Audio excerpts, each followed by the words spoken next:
কেউ চন্দ্র পূজা করত, কেউ মাটির পুতুল পূজা করত, কেউ মাজার পূজা করত, কেউ দরগা পূজা করত, কেউ মানুষ পূজা করত।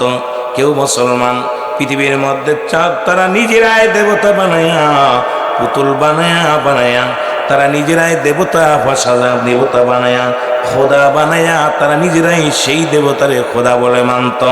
রব্বুল আলামিন বলে, হাবিব আপনি জানিয়ে দেন আমি আল্লাহ এক। আল্লাহ কয়জন? আরো জোরে বলেন আল্লাহ কয়জন? মানব কয়জনের হুকুম? আরো জোরে বলেন কয়জনের? আল্লাহ বলেন আমি আল্লাহ এক, আপনি জানিয়ে দেন আমি কাউরে জন্ম দিই নাই, কারো থেকে জন্ম নিই নাই। আল্লাহ যদি কোনো বন্ধু থাকতো তারে মানার দরকার ছিল। আল্লাহর যদি কোনো ছেলে মেয়ে থাকতো, বংশ পরিচয় থাকতো, যেমন আমি আমার বংশ পরিচয় আছে, আমার দাদার ছেলে আমার বাবার ছেলে আমি। যখন দাদা মারা গেছে মানছি কারে আমার আব্বারে, আব্বা যখন মারা গেছে আমি ছেলে আমারে মানে আরেকজনে। বাড়ির একজন কর্তা আছে রব্বুল আলামিন, এমন একজন যিনি রব, যার মরণ নাই, তার যার কোনো হায়াত নাই, মওত নাই, রিজিক নাই, সব কিছুর মালিক যিনি রব্বুল কারীম। আল্লাহ বলে, হাবিব আপনি জানিয়ে দেন আমি কাউরে জন্ম দিই নাই, কারো থেকে জন্ম নিই নাই। আসমান জমিনের মধ্যে আমার সমতুল্য সমকক্ষ আর কেউ নাই, আর সারা পৃথিবী আমার মুখাপেক্ষী, আমি কারোর মুখাপেক্ষী নই। জোরে বলেন ঠিক কিনা? রব্বুল আলামিন দেখতে শুধু বলে, বান্দা শোনো, মুসলমান যেহেতু আমি রব্বে কারিমের সবাই মুখাপেক্ষী। পৃথিবীটা তাকা আছি রব্বে কারিমের দিকে, আমার রব কিন্তু আমার মুখাপেক্ষী নয়, এই সাতক্ষীরার মুখাপেক্ষী নয়, রুহুল আমিন সিদ্দিকের মুখাপেক্ষী নয়। আল্লাহ রাব্বুল আলামিন বলেন, রুহুল আমিন আমার মুখাপেক্ষী, সাতক্ষীরার মানুষ আমার মুখাপেক্ষী, অল পৃথিবীর সমস্ত মাখলুকাতি আমার মুখাপেক্ষী। আমি কি করি? আমি খাওয়াই, আমি বাঁচাই, আমি রিজিকের মালিক, আমি সম্মানের মালিক, সব কিছুর মালিক আমি আল্লাহ। সুতরাং সবাই তাকায় থাকবে আমার দিকে, রুজু হবে কার দিকে? রুজু হব আমরা স্রষ্টার দিকে, যিনি আপনার আমার রব, রব্বে কারীম, রব্বে আল্লাহ। আল্লাহ যেন আমাদের বোঝার তৌফিক দান করে। জোরে বলেন আমিন। যে কথাটা আমি বলতেছিলাম, মুসলমান শোনো, এখন এই কোরআনের মধ্যে যারা জাল দল, আল্লাহ বলেন, যালিকাল কিতাবু লা রাইবা ফীহি। আল্লাহ বলেন এটা সেই কিতাব যে কিতাবের মধ্যে কোনো সন্দেহ নাই। মানুষের লেখা যত কিতাব আছে, মানুষের লেখা ইংরেজি বাংলা যখন লেখালেখি পড়ে, কবি লিখে দেয়, যদি ভুল হয় সংশোধিত করা হবে। যদি পাঠ্য বইয়ের মধ্যে নিচেই লেখা থাকে, যদি কোনো ভুল থাকে, কোনো ত্রুটি থাকে, আপনারা যোগাযোগ করবেন, পরে যখন এটা ছাপা হবে সংশোধিত করা হবে। কিন্তু কুরআনুল কারীম ওই যাচ্ছে, ওই মুসলমান শুনে নাও, আজ পর্যন্ত কোরআনের কোনো জের, কোরআনের কোনো জবর, কোরআনের কোনো নুকতা, কোরআনের কোনো আয়াত, কোরআনের কোনো কিছু বাদ দেওয়ার মতো, এটার মধ্যে কোনো কিছু ঢোকানোর মতো ক্ষমতা পৃথিবীর মানুষের দেন নাই আমার আল্লাহ। জোরে বলেন ঠিক কিনা? সন্দেহ আসেনি বলেন? কুরআনুল কারীমের মধ্যে সন্দেহ আছে কার কার? একটু হাত তোলেন। আছে আমার বাবারা? আল্লাহ বলেন কোরআনটা কানবে মানবে কারা? আল্লাহ বলেন হুদান লিল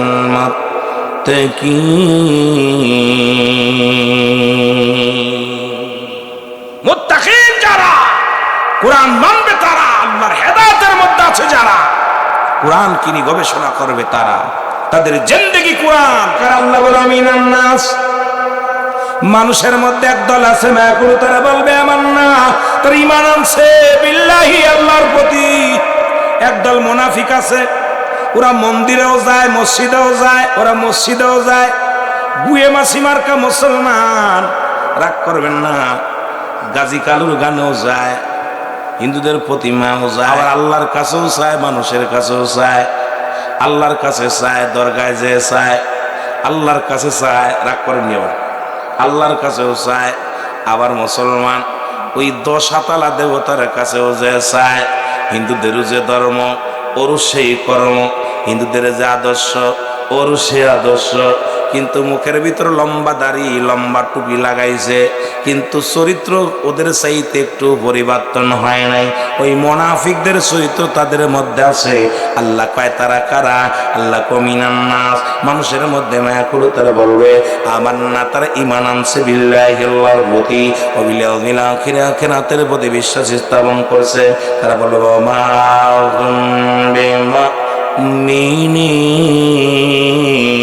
মুমিনিন, আল্লাহ বলে তারা মুমিন বলে মুত্তাকিন বলে দাবি করবে। জোরে বলেন ঠিক কিনা?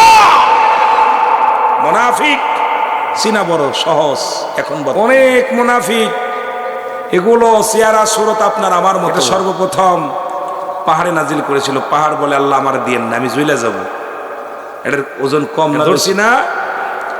আল্লাহ কয় পাহাড় রে তোর উপরে দিলাম, পাহাড় কয় সম্ভব নয়, এটা এত ওয়েট, এত ওজন, এটার এত দাম, এটার মর্যাদা আমি রক্ষা করতে পারব। দিলেন গাছের উপরে, গাছ কয় আমার দিয়েন না, গাছ কয় পুরে শেষ হয়ে গেল। দিল পাহাড়ের উপরে, পাহাড়ে একই অবস্থা।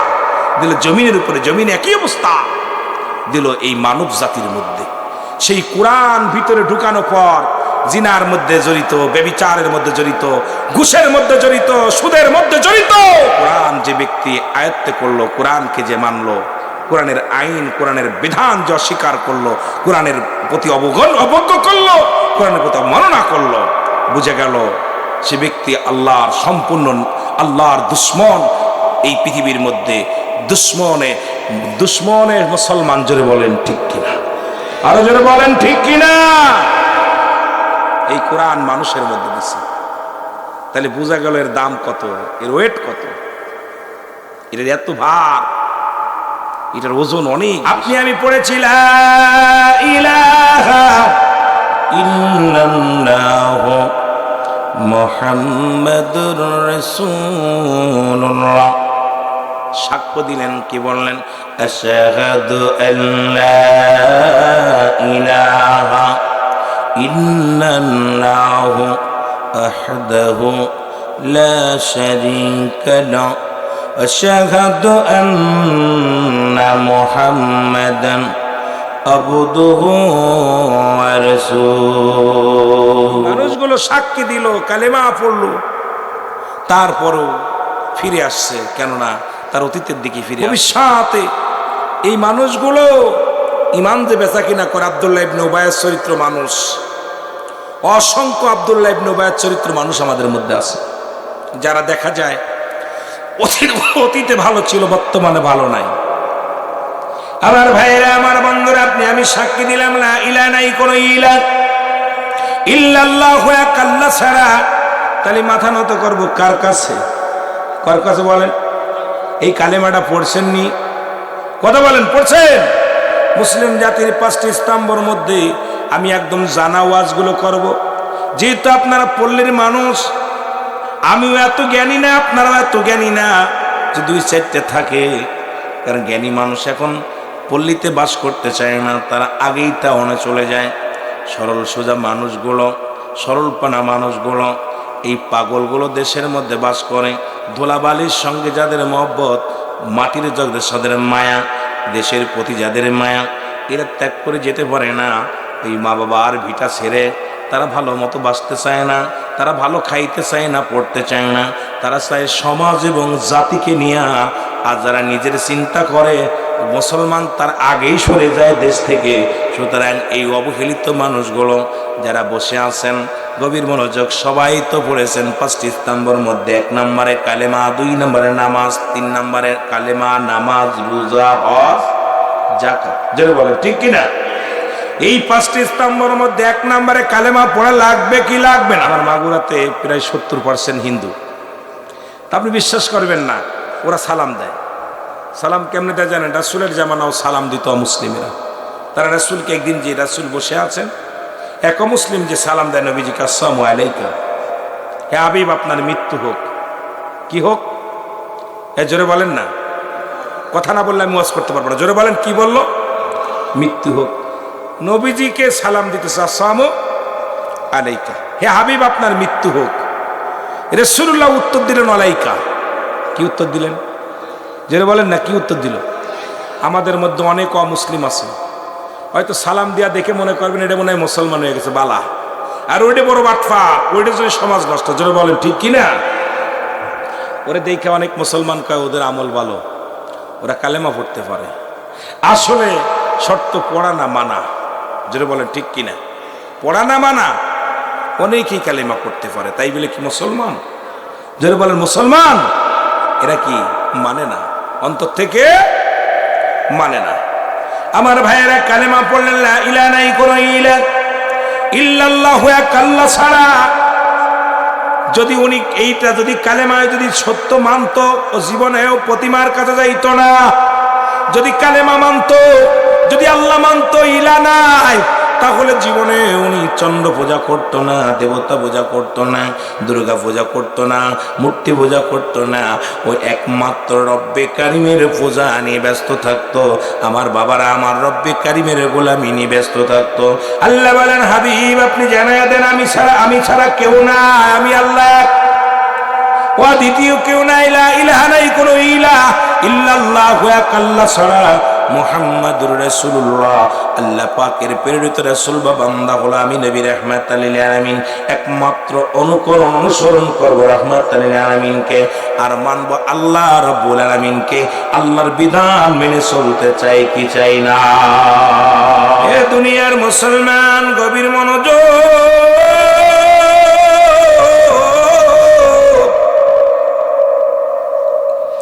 রাসূলুল্লাহ পাক সাল্লাল্লাহু আলাইহি ওয়াসাল্লাম বললেন, তোমরা শোনো, যে ব্যক্তি 5 ওয়াক্ত সালাত, 5 ওয়াক্ত নামাজ যে মুসলমানদের, এই কথাটাই বুঝাইতে যে একটু পিছনের দিকে চলে গিয়েছিলাম। যেহেতু আমি আপনার ইমানি কিছু কথা বলবো, আমার দায়িত্ব, হেদায়েতের মালিক আমি নই, হেদায়েতের মালিক আল্লাহ রাব্বুল আলামিন। আমার দায়িত্ব কিছু হেদায়েতমূলক নসিহত করা। সাল্লাল্লাহু আলাইহি ওয়াসাল্লাম বললেন, সাহাবীরারে, যদি কোনো ব্যক্তি 5 ওয়াক্ত সালাত, 5 ওয়াক্ত নামাজ সময় মতো ওক্ত মতো আদায় করতে পারে, আমি রাসূল পাক সাল্লাল্লাহু আলাইহি ওয়াসাল্লাম কথা দিলাম, আল্লাহ রাব্বুল আলামিনের হাবিব কথা দিলাম, কিয়ামত কিয়ামতের ময়দানে আমি নবী হাত ধরে জান্নাতে নিয়ে যাব। জোরে বলেন মারহাবা। রাসূলুল্লাহ জান্নাতে নেবে হাত ধরে। এখন রাসূলুল্লাহর সঙ্গে কি জান্নাতে যেতে চান আপনি? রাসূলুল্লাহ বলার পরে রাসূলের সাহাবীরা নবীকে কেমন মানতেন, আমরা কি সেই রাসূলকে মানার দরকার আছে কিনা? যারা যারা রাসূলকে মানেন জোরে বলেন, মানার দরকার আছে কিনা? মানার যদি দরকার হয়, রাহমাতুল লিল আলামিন বললেন, যে ব্যক্তি 5 ওয়াক্ত সালাত, 5 ওয়াক্ত নামাজ রাসূলুল্লাহ বললেন আদায় করতে পারবে, আমি নবী তার হাত ধরে জান্নাতে নিয়ে যাব। একজন প্রিয় সাহাবী, সব চাইতে গরিব সাহাবী, নাম হলো আব্দুল্লাহ আনসারী। নাম কি? জোরে চিল্লায় বলেন, নাম কি? আব্দুল্লাহ আনসারী। রাসূলের সাহাবী আব্দুল্লাহ আনসারী বলেন, উনি বাড়িতে গেলেন। বাড়িতে যাওয়ার পর বিবি ডাক দিয়ে বলে, স্বামী, বলে স্বামী এত দেরি হলো কেন, আপনি এত দেরি করলেন কেন? বলে, বিবি রে, আমার নবীজি আজকে ওয়াজ করছে, ওয়াজ শুনে আসতে একটু দেরি হয়েছে। নবীজি বল, নবীজি ওয়াজ করছে যখন শুনছে, আব্দুল্লাহ আনসারী বিবি ডাক দিয়ে বলে, স্বামী রে, আগে বলো আমার নবীজি রাহমাতুল লিল আলামিন কি ওয়াজ করছে আমি জানতে চাই। আল্লাহর নবী কি ওয়াজ করছে আগে বলো। এবার স্বামী ওয়াজ কমিটি এবারে ডাক দিয়ে বলে, বিবি রে, রাহমাতুল লিল আলামিন ডাক দিয়ে বলছেন, যদি কোনো ব্যক্তি 5 ওয়াক্ত নামাজ, 5 ওয়াক্ত সালাত যদি আদায় করতে পারে, সময় মতো ওক্ত মতো আদায় করতে পারে, আমি নবী তার হাত ধরে জান্নাতে নিয়ে যাব। জোরে বলেন মারহাবা। আপনারা কি রাসূলুল্লাহর সঙ্গে জান্নাতে যেতে চান? চান আপনারা? তো আওয়াজ শুনে মনে হয় যেতে চান না। কার সাথে যেতে চান? রাসূলুল্লাহর সঙ্গে। জান্নাত চান না? রাসূলুল্লাহর সঙ্গে জান্নাতে যেতে চাই। বিবি ডাকতে বলে, স্বামী, স্বামী রে, আপনার কাছে একটা মাত্র দাবি আমার, কিচ্ছু দাবি করবো না, টাকা চাই না, বাড়ি চাই না, ধন সম্পদ চাই না, পৃথিবীর মধ্যে একটা জিনিস চাই, আপনি আমাকে একটু সুযোগ করে দিবেন, আমিও যেন সময় মতো অক্ত মতো নামাজটা আদায় করতে পারি। কারণ আপনি রাসূলুল্লাহর সঙ্গে জান্নাতে যাবেন।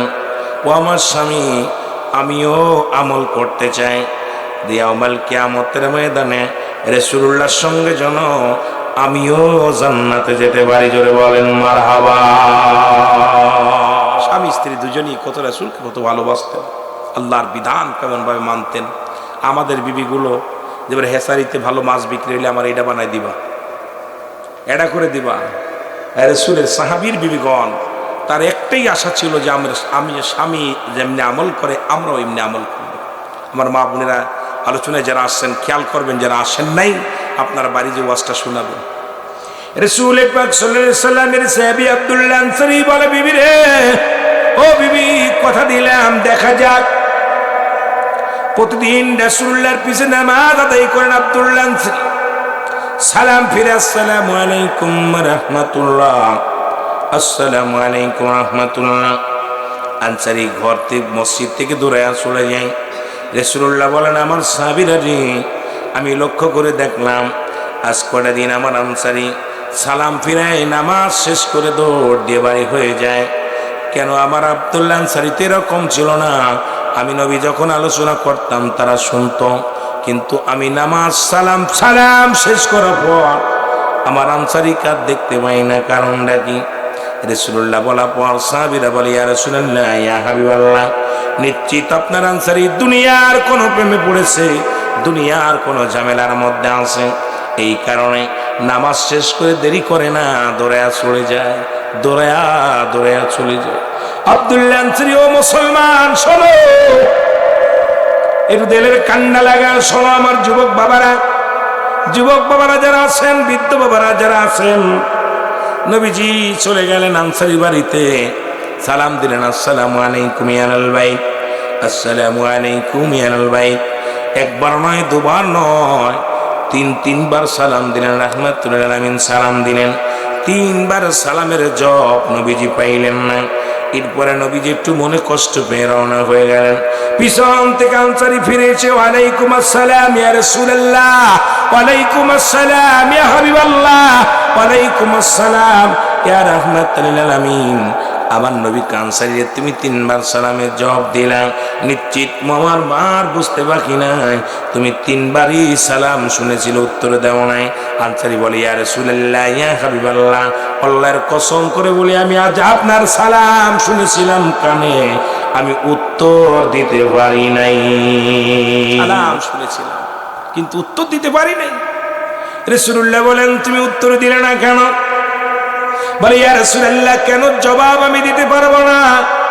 আপনি দয়া করে আমার বাড়িতে যাইতেন, যদি আমার ঘরে যাইতেন, কেন যেন সালামের জবাব দিই নাই এটা আমি বলতে পারবো। রাসূল গো, আপনি যদি দয়া করে যাইতেন তারপর আমি বলতে পারতাম। নবীজি বললেন, চলো। এবার আনসারী বাড়িতে গেলেন। রাসূলুল্লাহ বাড়িতে যাওয়ার পর যখন আনসারী গরিব মানুষ, আপনাদের মতো এরকম হেসারিও নাই, কাজকর্মও নাই, গরিব মানুষ, পৃথিবীর সবচাইতে গরিব মানুষ, আমার রাহমাতুল আলামিন সাহাবীদের মধ্যে সবচাইতে গরিব। আব্দুল্লাহ আনসারী যখন দরজাটা খুলে দিলেন, ঘরের দরজা খুলে দিছি, সঙ্গে সঙ্গে রাসূলুল্লাহ তাকায়া দেখে ভিতরে বিশাল একটা গর্ত করা। আল্লাহর নবী ডাক দিয়ে বলে, আনসারী রে, তোমার ঘরের মধ্যে কেন গর্ত করা? বলি, ইয়া রাসূলুল্লাহ, ইয়া হাবিবাল্লাহ, এই গর্ত করা আপনি দেখলেন নবী গো? ইয়া রাসূলুল্লাহ, এই গর্তের মধ্যে যখন আপনি আমাকে সালাম দিয়েছিলেন আসসালামু আলাইকুম, আল্লাহর কসম করে বলি আপনার সালাম আমি শুনেছিলাম কানে, উত্তর দিতে পারি নাই।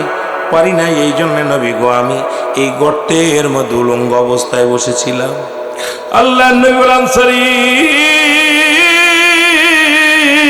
কি বলতে চাও তুমি? বলি, ইয়া রাসূলুল্লাহ, ইয়া হাবিবাল্লাহ, নবী গো, আপনি সেদিন ওয়াজ করেছিলেন, কোন ব্যক্তি যদি 5 ওয়াক্ত সালাত, 5 ওয়াক্ত নামাজ সময় মতো আদায় করতে পারে, আপনি নবী তার হাত ধরে জান্নাতে নিয়ে যাবেন। নবীকে এই ওয়াজটা আমি যখন বাড়ি এসে করি, আমার বিবি আমার কাছে দাবি করেছে, রাসূল গো, সেও আপনার সঙ্গে জান্নাতে যেতে চায়। এই কারণে নবী গো প্রতিদিন আমি সালাম ফিরে দৌড়ায় বাড়ি আসি, কারণ আমাদের স্বামী স্ত্রী মিলে মাত্র একখানা কাপড়, একখানা পোশাক। যখন আমি নামাজে যাই আমার বিবি উলঙ্গ অবস্থায় গর্তের মধ্যে বয়া থাকে। যখন নবী গো নামাজ শেষ করে আমি বাড়িতে ফিরে আসি, আমি উলঙ্গ হয়ে গর্তের মধ্যে ঢুকিয়া উলঙ্গ হইয়া আমার পণ্যের কাপড়টা খুলে আমার বিবিরে দিই। যখন নামাজের মধ্যে যখন আমার বিবি, আমার নবী গো যখন আপনি আমাকে সালাম দিয়েছিলেন তখন আমি উলঙ্গ অবস্থায় গর্তের মধ্যে বসেছিলাম, এই কারণে আপনার সালাম আমি উত্তর দিতে পারি নাই। আল্লাহ নবী ডাক দিয়ে বলেন, আনসারী আয় আমার কাছে আয়। আমি নবী ওয়াদা করলাম, আমি নবী ওয়াদা করলাম রে এই পৃথিবীর মধ্য থেকে রে ও সাহাবী, আমি নবী ওয়াদা করলাম আমি নবী যে জান্নাতের মধ্যে যাব তোদের স্বামী স্ত্রী দুজনকেই সেই জান্নাতের মধ্যে নিয়ে যাব। জোরে বলেন মারহাবা। সাতক্ষীরাবাসী আমার বাবারা, পিরোজপুরবাসী শোনো, আজকে যুব সমাজের উদ্যোগে মাহফিল। যুবক ভাইয়েরা শোনো, আমি যুবকদের বিষয়, কারণ যুবক বয়স হবে জান্নাতি, 18 বছরের যুবক 16 বছরের যুবতী হবে জান্নাতি। আজকে যুব সমাজ আয়োজিত এই আজকের তাফসীরুল কোরআন মাহফিল, আমি আপনাদেরকে এখান থেকে একটা কথা বলে যাই, একটা মেসেজ দিয়ে যাই। আনসারী যদি এক কাপড়ে স্বামী স্ত্রী নামাজ পড়তে পারে, আজকে এই ফিরোজপুরের জমিনে আমার মন বলে এই জমিনের মধ্যে এমন কোনো গরিব নাই যার এক টুকরা কাপড় আছে যে সব চাইতে গরিব মানুষের দ্বারে দ্বারে ভিক্ষা চায়। এর 2-4টা কাপড় আছে, এরপরে যদি নামাজ যদি না আদায় করে, আল্লাহর কসম করে বলি আল্লাহর আদালতে বাঁচা সম্ভব হবে না। ফিরোজপুরের জমিনে একখান কাপড় আছে এমন কোন লোক আছে? আপনার এখানে যারা আছেন স্বামী স্ত্রী বা আপনার একারই একখান কাপড় আছে? কারণ দেখান দি আছে? তাহলে নামাজ কি লাগবে? লাগবে। এখন আপনি মনে করতে পারেন নামাজ লাগবে না, তবে আপনারা যারা হ্যাঁসারি করেন তাদের জন্য শুভ সংবাদ শোনেন। যারা মাঠে কাজ করেন, যারা কৃষক কাজ করেন, যারা ভ্যান চালান, রিক্সা চালান, অটো চালান, যারা ব্যবসা করেন, আল্লাহ নিজেই ঘোষণা করেন তাদের জন্য। আমি ঘোষণা করে বললাম, আল্লাহ বলে দিন মজুরি মেহনতকারী এই দুনিয়ার মধ্যে যারা মাঠে কাজ করে, যারা কৃষক, যারা দিন মজুরি, যারা গায়ের গাম জড়ায়, আমি নবী তাদের বন্ধু হিসেবে কবুল করে নিলাম। জোরে বলেন মারহাবা। আমার কথা আল্লাহ বলে, নিজে বলে, যারা দিন মজুরি, যারা মেহনত করে, যারা গায়ের ঘাম ঝরায়, এরা আমার বন্ধু। কার বন্ধু? আল্লাহর বন্ধু হতে চান কে? একটু হাত তোলেন। আল্লাহর বন্ধু হতে চান? জোরে বলেন না আমিন। আরো জোরে বলেন আমিন। এখন আল্লাহর বন্ধু হইলে হেসির মধ্যে বয়া থাকবেন? ওলা যারা এরা আল্লাহর বন্ধু না, যারা কর্মাট।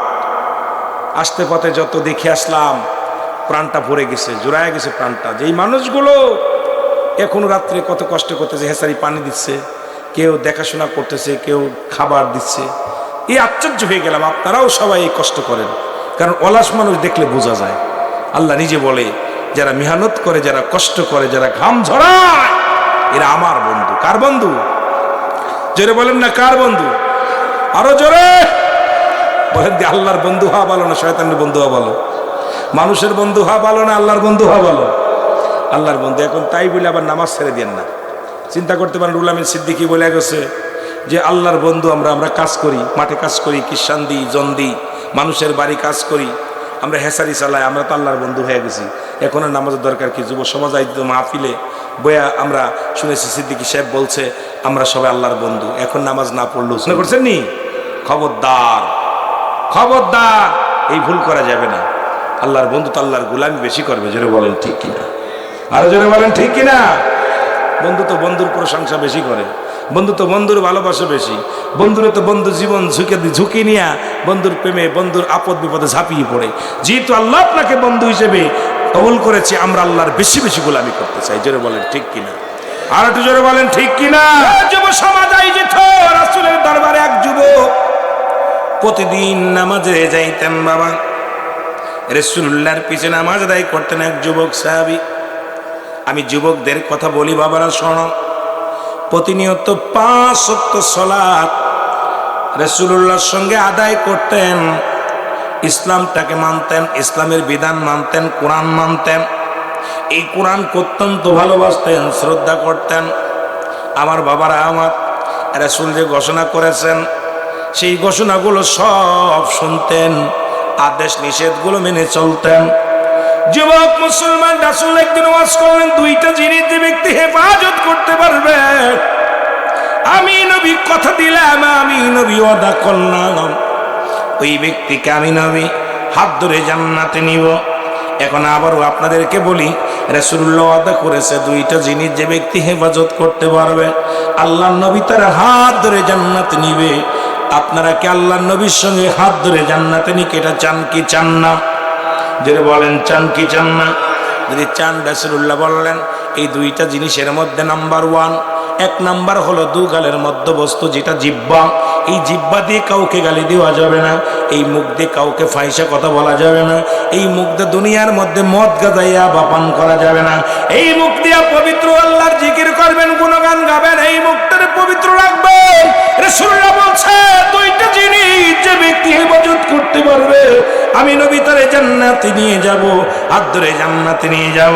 আর একটা হলো দু পায়ের মধ্যবস্তু, যেটা পুরুষ লিঙ্গ স্ত্রীলিঙ্গ, একমাত্র স্বামী স্ত্রী ব্যতীত, স্ত্রী স্বামী, স্বামী স্ত্রী ব্যতীত পৃথিবীর মধ্যে কোথাও পৌঁছায় করবে না। আল্লাহ নবী ওয়াদা করেছে, আমি নবী কথা দিলাম রে, এই দুইটা ব্যক্তিকে আমি হাত ধরে জান্নাতে নিয়ে যাব। দুইটা জিনিস যে ব্যক্তি হেফাজত করতে পারবে, রাসূলুল্লাহ তারে হাত ধরে জান্নাতে নিয়ে যাবে। যেহেতু যুব সমাজ আয়োজিত, কিছু যুবকদের বলতে, এই দুইটা জিনিস যে ব্যক্তি হেফাজত করতে পারবে, রাসূল তারে জান্নাতে নিয়ে যাবেন। এবার যুবক রাসূলের পিছে প্রতিদিন নামাজ সালাত আদায় করেন, নামাজ আদায় করে। আমার ভাইয়েরা, আমার বন্ধুরা, আমার গভীর মনোযোগ। রাসূলুল্লাহ আমার নবী রাহমাতুল লিল আলামিনের যুবক সাহাবী নামাজ শেষ করে মসজিদের পাশে একটা সুন্দরী নারী প্রতিনিয়ত রাসূলুল্লাহর ওই যুবককে প্রেমের পেগাম, প্রেমের দাওয়াত দেন। প্রতিদিন তার সঙ্গে মিলতে চায়, তার সঙ্গে মেলামেশা করতে চায়, কিন্তু যুবক ভয় পায়। রাসূলুল্লাহ বলেছে অপচয় করা যাবে না, অন্যায় করা যাবে না, জিনা করা যাবে না, ব্যভিচার করা যাবে না। রাসূলুল্লাহ সাহাবী, যুবক সাহাবী এই কোনদিন ওই সুন্দরী নারীর দিকে তাকায় দেখে নাই। আর আজকে আমার সমাজ, আমার জাতি আজকে অবহেলিত শেষ।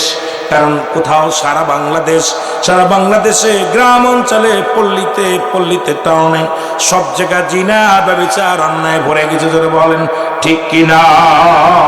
রাসূলের সাহাবী কি করলেন? বাবার আমার গভীর মনোযোগ।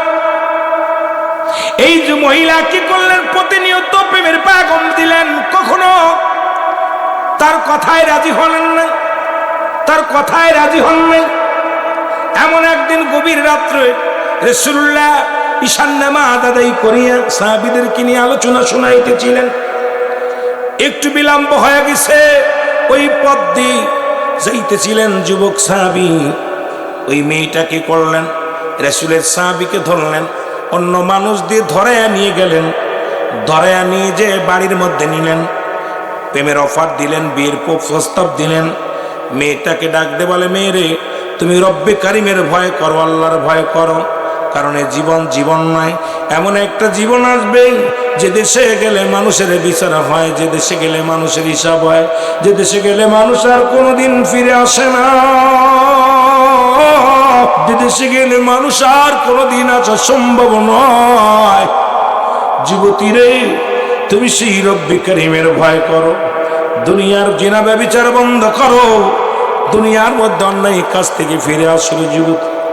যুবতী কি করলেন? কোনো কথা শুনলেন না। এবার যুবতী তার গায়ের কাপড় খুলে ফেললেন, পণ্যের কাপড় খুলে ফেললেন। যুবক একটা চিৎকার দিয়ে আল্লাহ বলে একটা ডাক দেয়, রব্বে কারীম। যুবক একটা ডাক দিয়ে বলে, রব্বে কারীম, ও আমার আল্লাহ, এই দুনিয়ার মোহে পড়িয়া যদি গুনাহ করে জবাব দিতে পারবো না, তোমার কাছে হিসাব দিতে পারবো না আল্লাহ। আল্লাহ, এই যুবতীর আল্লাহ কুখায়েশ থেকে আমাকে রক্ষা করো, না হয় দুনিয়া থেকে আমার নিয়ে যাও। একটা চিৎকার মেরে জমিনের মধ্যে বেহুশে পড়ে গেছে। জোরে জোরে চিল্লায়া বলা যাবে না আল্লাহু আকবার। বন্ধুগণ আমার দিলের কান্ডা লাগা আসো, যখন যুবক ডাক, ও যুবক, আজকে তোরা টাকা খরচ করেছিস, বিফলে যাবে না। যুব সমাজ আয়োজিত আজকের মাহফিল বিফলে যাবে না, কারণ যুবকরাই পারে জাতিকে পরিবর্তন করে দিতে, যুব সমাজই পারে দেশের উন্নয়ন করতে, যুব সমাজ পারে সমাজকে পাল্টে দিতে। কারণ আল হাসান আল হুসাইন হবে যুবকদের সর্দার, আর আল হাসান আল হুসাইনের সঙ্গে মুসলমান একমাত্র ওই যুবকদের সর্দার হবে। সুতরাং যুবক বয়সী হব জান্নাতি। এই জন্য যুব সমাজ আয়োজিত তাফসীর করেন মাহফিলে আমি যুবকদের বিষয়ে একটু কথা বলি, তারপর অন্যদিকে যাই। যুবক কি করলেন? একটা চিৎকার মেরে জমিনের মধ্যে বেহুশে পড়ে গেলেন। মেয়েটা চিন্তা করে, নিশ্চিত যুবকটা মারা যাবে, আর যদি আমার ঘরে মারা যায় মুসলমান জাতি আমাকে কি করবে? আমার বিচার করবে। মানুষ যখন জানতে পারবে আমার বিচার করবে, মানুষ আমাকে অপমানিত করবে। না না, রাতের অন্ধকারে যুবককে টানতে টানতে নিয়ে রাস্তার কিনারায় ফেলে রাখলেন। আমার বাবারা আমার, ফজরের আজান হলো, মসজিদ আজান দেয় সালাতু খায়রুম মিনান নাওম। মুসলমানদের ঘুম ভেঙে গেল, মুসলমানেরা নামাজ দাঁড়ায় গেলেন। নামাজ আদায় করতে গেলেন, এক লোক দেখে মুসলমান নবীর সাহাবী দেখে রে, যুবক রাসূলুল্লাহ যুবক সাহাবী জমিনের মধ্যে পড়ে আছে। ওনাকে হাত ধরে নিয়ে বাড়িতে গেলেন। বাড়িতে যাওয়ার পর, ও মুসলমান শুনে নাও, এবার সেবা যত্ন করতে লাগলেন। একদিন নয়, দুদিন নয়, 3টা দিন পার হয়ে গেল, হুঁশ ফেরে নাই। এদিকে যুবক কি করলেন? ডাক দিয়ে হঠাৎ করে হুঁশ ফেললেন। ডাক দিয়ে বলে, আমার আব্বা জান, আমাকে এক টুকরা কাগজ দেন। কাগজটা দেয়া হলো। এই কাগজের মধ্যে লিখে দিলেন, আব্বা জান, আমি আপনার কলিজার টুকরা সন্তান, আমার কাছে আপনার 14টা হক। 7টা হক হলো দুনিয়ার মধ্যে জিন্দা থাকতে, 7টা হক হলো দুনিয়া থেকে বিদায়ের পরে। আমার আব্বা জান, এই 14টা হকের আমি একটা হক আদায় করতে পারলাম না। এই দুনিয়া থেকে যদি বিদায় হয়ে যায়, আমি যুবক আপনার কাছে ক্ষমা চাইবো আমার আব্বা জান। ও আমার যুবক বন্ধুরা শোনো,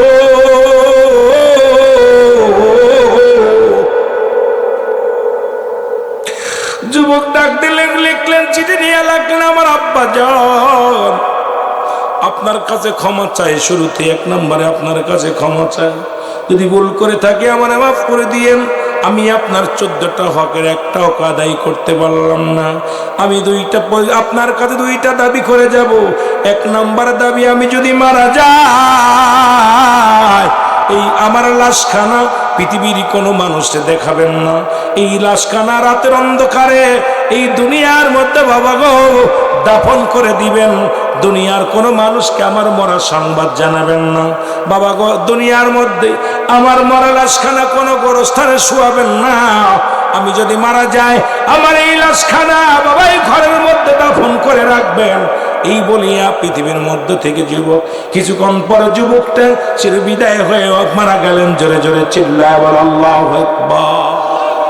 দাবি করলেন, আব্বা জান, যদি আমি আপনার 14টা হক, প্রতিটা সন্তান তার পিতামাতা 14টা হক আছে, 7টা হক ইন্তেকালের পরে, 7টা হক হলো ইন্তেকালের আগে। আমরা কিন্তু আদায় করতে পারি না। অধিকাংশ সন্তান বাবা মার হক আদায় করতে পারি না। আমার বাবারা, তা যেহেতু আমি আপনার হক আদায় করতে পারি না, 1 নম্বর আপনার কাছে ক্ষমা চাই। আমি যদি মারা যাই, 1 নম্বর হক আদায় করতে না পারার কারণে আমার মাফ করবেন। 2 নম্বর, আমি যদি মারা যাই, পৃথিবীর কোনো গোরস্থানে আমার মাটি দিবেন না। 3 নম্বর, পৃথিবীর কোনো মানুষকে জানাবেন না। 4 নম্বর, আপনি আমার জানাজা পড়াবেন, আপনি আমাকে দাফন করে রাখবেন ঘরের মধ্যে। সুবহানাল্লাহ বলেন না? 8 জোরে বলেন মারহাবা। আমার ভাইরা, আমার বন্ধুরা, আমার যুবক মারা গেলেন। বাবা কাফন দাফন করে বিদায় করে দিছে। রাসূলুল্লাহ নামাজ প্রতিনিয়ত নামাজ আদায় করেন। জিবরিল আমিন এসে ডাকতে বলি, ইয়া রাসূলুল্লাহ, ইয়া হাবিবাল্লাহ, একটু লক্ষ্য করেন, আপনার যুবক সাহাবীর দিকে লক্ষ্য করেন। রাসূলুল্লাহ সালাম ফিরে সাহাবীদেরকে বললেন, ও আমার সাহাবীরা রে, তোমরা আমার অমুক সাহাবীর খবর জানো নি? যুবক সাহাবীরা বলে, হুজুর। অন্যান্য সাহাবীরা বলে, হুজুর আমরা তো তার খবর জানি না, হয়তো কোনো আত্মীয় বাড়ি গেছে, হয়তো কোথাও বেড়াইতে গেছে। সাহাবীরা বলেন, হুজুর নিশ্চিত তো দুনিয়ার কোনো প্রেমের মধ্যে পড়েছে, সংসারের মায়ে পড়েছে। রাসূলুল্লাহ বলেন, না, তোমরা খবর নাও। তার বাবার কাছে খবর নেওয়া হলো, বাবার কাছে আসা হলো, ডাকদার সালামু আলাইকুম চাচা যান, আপনার ছেলে অমুক গেছে, কোথায় কব বলতে পারি না, কোথায় গেছে জানেন না, কেমন আছে জানেন না। রাসূলুল্লাহ আপনাকে তলব করেছে, আপনার ছেলেকে তলব করেছে, আমি এটাও বলতে পারবো না। নবীজি গেলেন বাড়িতে, নবীর কাছে গেলেন সাহাবীরা। নবীজি বলেন, সাহাবীরা রে খবর বলো।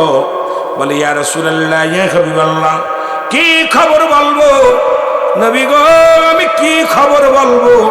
ও আমার যুবকেরা শোনো, তুমি আমিও কালেমা পড়েছিলাম, আজকে কেন অন্যায় করে সবাই পড়েছে আশহাদু আল্লা ইলাহা ইল্লাল্লাহু আহাদাহু লা শারীকা লাহু ওয়া আশহাদু আন্না মুহাম্মাদান আবদুহু ওয়া রাসূলুহু। আচ্ছা, সবাই কালেমা পড়লাম, সবাই সাক্ষ্য দিলাম, তারপরেও নিজকে নিজে চিনতে পারলাম না। এরিস্টটল, সক্রেটিস বই লেখাফার বললেন, নো দাই সেলফ, নিজেকে নিজে চিনতে হবে। মান রাফান নফস, নিজের নফসকে চিনতে হবে। কালবুস সালিম, আত্মাটাকে প্রসিদ্ধ করতে হবে। আমরা শুধু অন্যকে নিয়ে ব্যস্ত, আমরা শুধু অন্যকে নিয়ে ব্যস্ত, কিন্তু আমরা নিজেরে নিজে চিনতে পারি নাই। কিন্তু আমার আপনার ভাইয়েরা, আমার বন্ধুগণ, নিজকে চিনতে হবে। নিজকে চিনতে গেলে অক্সিজেনারে চিনা যায়। আমার বাবারা, আমার রাসূলুল্লাহর কাছে খবর এলো, যুবকের খবর কেউ বলতে পারে না। রাসূলুল্লাহ বলেন, আমি নিজেই যাব। রাসূলুল্লাহ চলে আসলেন। নবীজি আসা পথ